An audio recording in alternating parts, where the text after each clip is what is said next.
Most original creative minds we have working today. He can act straight, he can be crazy, and he has a new movie out. Before Johnny Carson died, he whispered the kind of truths that Hollywood had spent half a century burying. For 30 years, he sat behind his desk on The Tonight Show, America's nightly cathedral of laughter, shaking hands with gods of the silver screen, while silently guarding secrets that could have shattered them all. Johnny knew everything, a former producer once said. Everything. Who loved whom, who feared exposure, who smiled for the cameras knowing that the wrong question could end their career by morning. From 1962 to 1992, The Tonight Show wasn't just late-night entertainment. It was confession disguised as comedy. Millions tuned in for charm and gossip, never realizing that the man guiding every conversation already knew which marriages were staged, which smiles were forced, and which hearts were breaking beneath perfectly lit studio lights. Only near the end, alone in Malibu, the Pacific rolling outside his window, did Carson begin to unburden himself. He spoke quietly about the people he had interviewed, the double lives he'd glimpsed, and the burden of keeping Hollywood's most dangerous secret, that many of its idols were never allowed to be themselves. These were not scandals. They were survival stories, tales of brilliant men and women who lived half their lives pretending. And before Carson's final curtain, he told his closest circle exactly what he'd seen. The first revelation was about a man whose smile defined the American dream, until it killed him. In the 1950s, Rock Hudson was America. 6'4", movie star, handsome, effortlessly masculine. He was the reason women packed theaters and the reason men straightened their posture walking out of them. But behind that perfect jawline was a man living in terror. Every interview with Carson was a performance within a performance, Rock playing Rock, Carson pretending not to know the truth. A single unscripted question about marriage or romance could have detonated everything. Hollywood's image machine had orchestrated an entire life for him. His agent Henry Wilson arranged a marriage to his own secretary, Phyllis Gates, to quiet the whispers. The studio wrote press releases about their domestic bliss, even staging photographs in a sunlit kitchen Hudson barely visited. Carson, ever the professional, smiled through it, yet privately described it as institutionalized lying. To him, these lavender marriages were Hollywood's cruelest invention, a machine that traded authenticity for box office safety. When Hudson died of AIDS-related complications in 1985, the truth finally surfaced. To the world it was tragedy. To Carson, it was indictment. He told friends he'd watched the industry he loved destroy one of its own. Rock didn't die from illness, he said softly. He died from fear. That death changed him. From then on, Carson could never watch an old romantic comedy without seeing the invisible script beneath it, the one that ordered America's most beloved men to lie. And Rock Hudson was only the beginning. The next secret concerned a man whose elegance defined an era, and whose entire life unfolded inside a stage set called Bachelor Hall. Cary Grant was sophistication incarnate, pressed suits, clipped vowels, a smile that could melt 1,000 flashbulbs. But Carson knew the secret written between the tuxedo seams. In Santa Monica, Grant shared a beachfront home with fellow actor Randolph Scott for over a decade. Magazines published adorable domestic photo spreads. Two bachelors barbecuing, feeding their dogs, trimming roses. The captions called them roommates. Hollywood called them Bachelor Hall. Carson would later admit that interviewing Grant was like dancing around a ghost. The actor spoke of 5 marriages to women, each one shorter than the last, each one serving the same quiet function: disguise. Archie Leach became Cary Grant, Carson once reflected, and then spent the rest of his life trapped inside him. Grant's public grace fascinated Johnny. The man who embodied effortless charm on screen was, in truth, a master of self-control, hiding longing behind laughter, vulnerability behind wit. Carson admired the artistry, but mourned the necessity. What haunted him most was the audience's complicity. Everyone loved the image, and no one wanted the truth.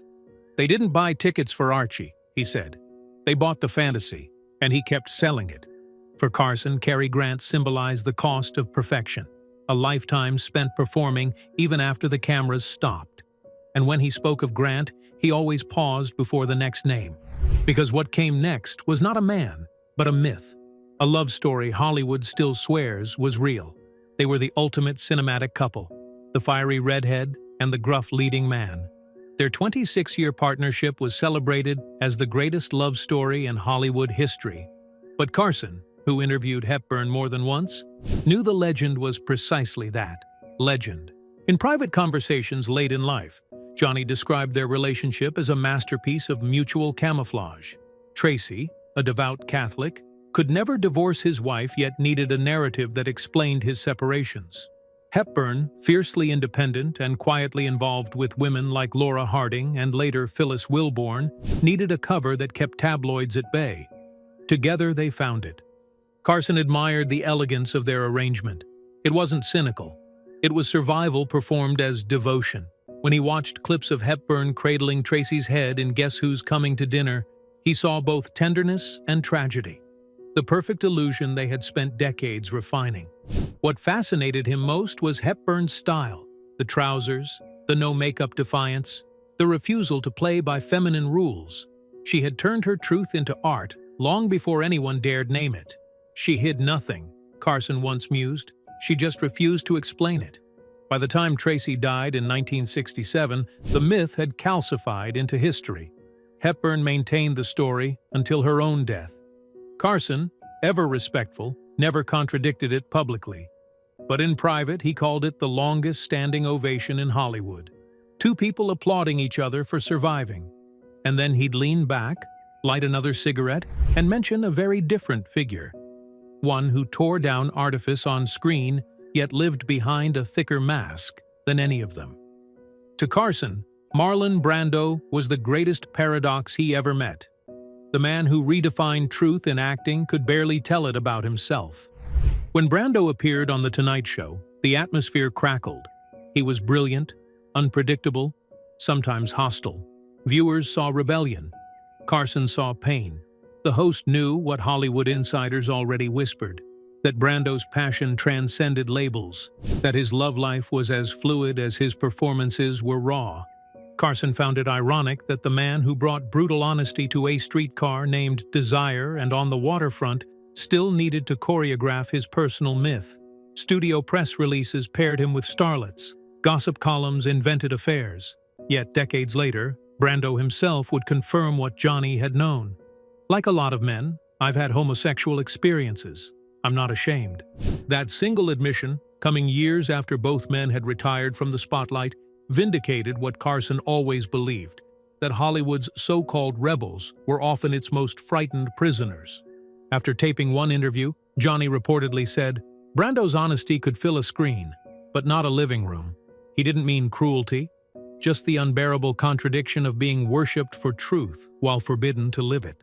And if Brando represented suppressed authenticity, the next name embodied something darker, a legend of rebellion built, perhaps, on exploitation.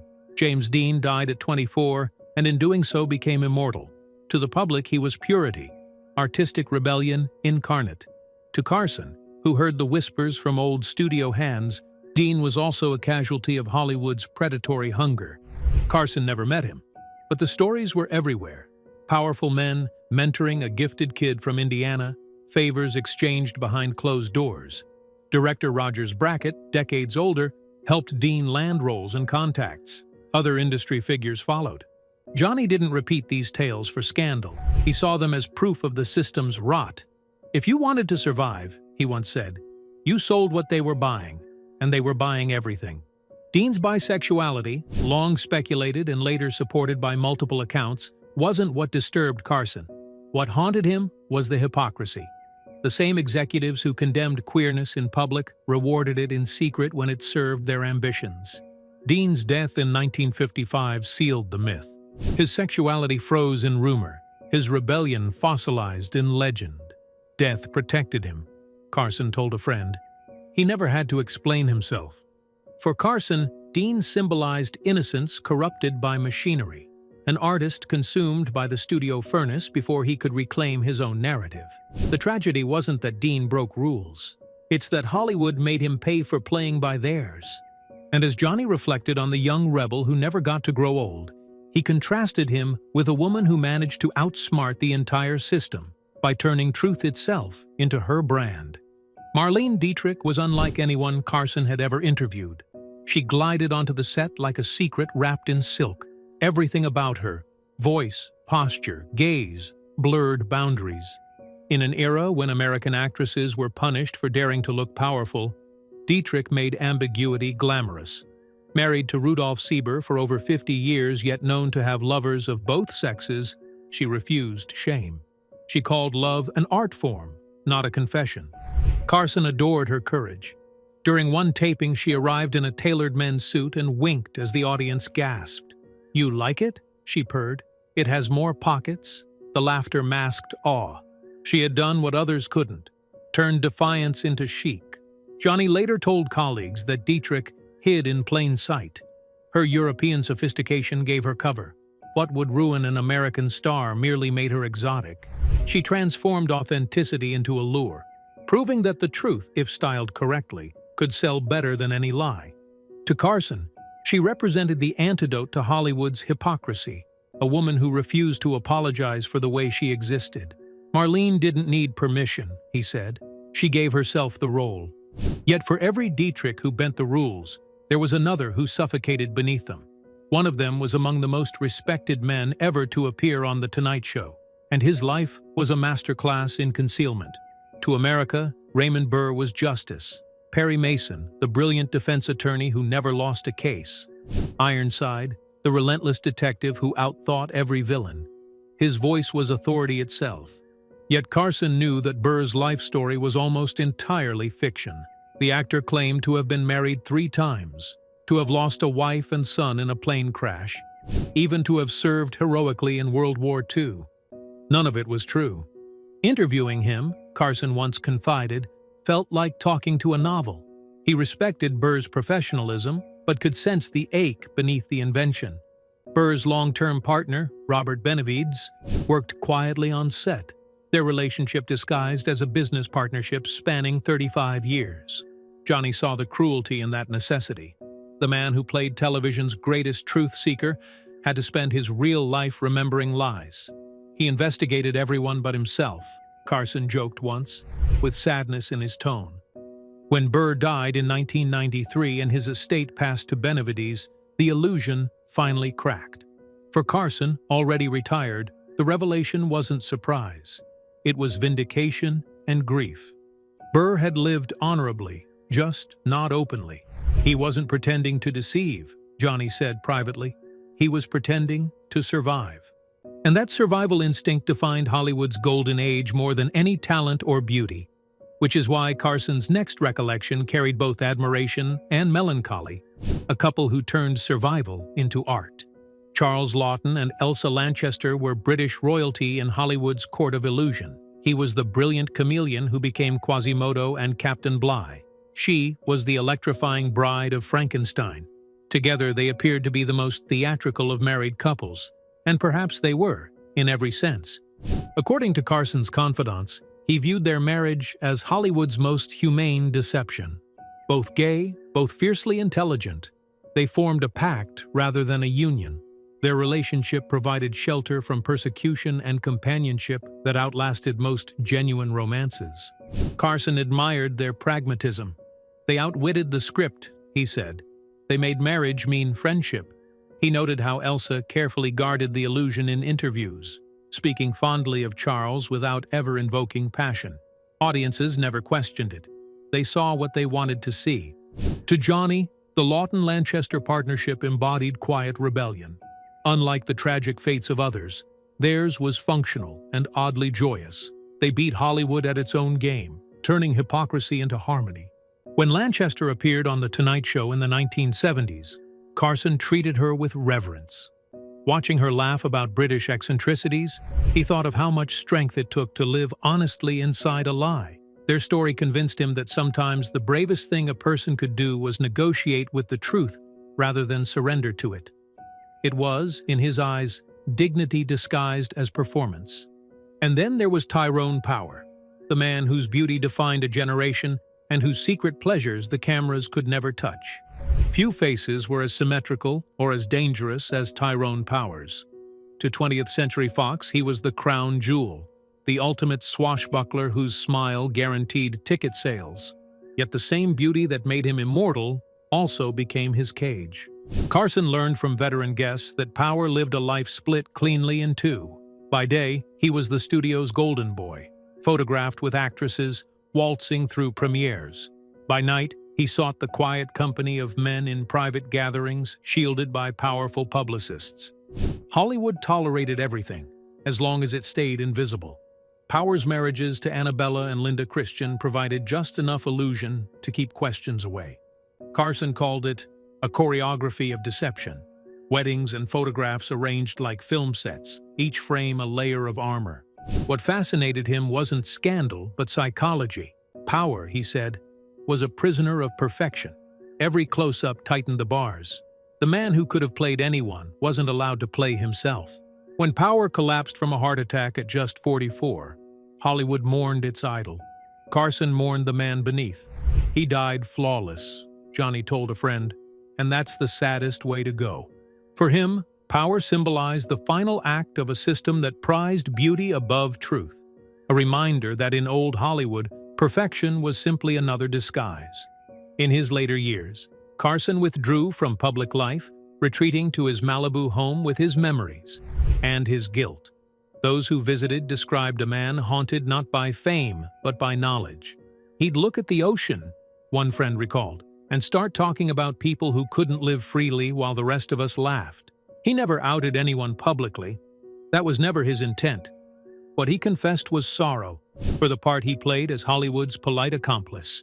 He'd built a career on conversation, yet spent decades avoiding the one topic that mattered most: truth. Carson believed the entertainment industry wasn't merely complicit, it was engineered to police identity.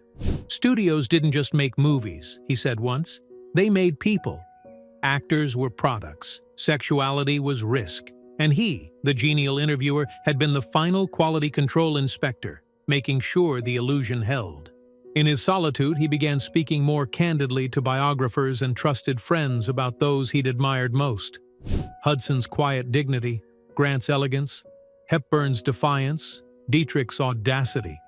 Each represented a different form of courage. Together, they formed a map of Hollywood's collective silence. He saw patterns: beauty weaponized, gender manipulated, love rewritten for publicity.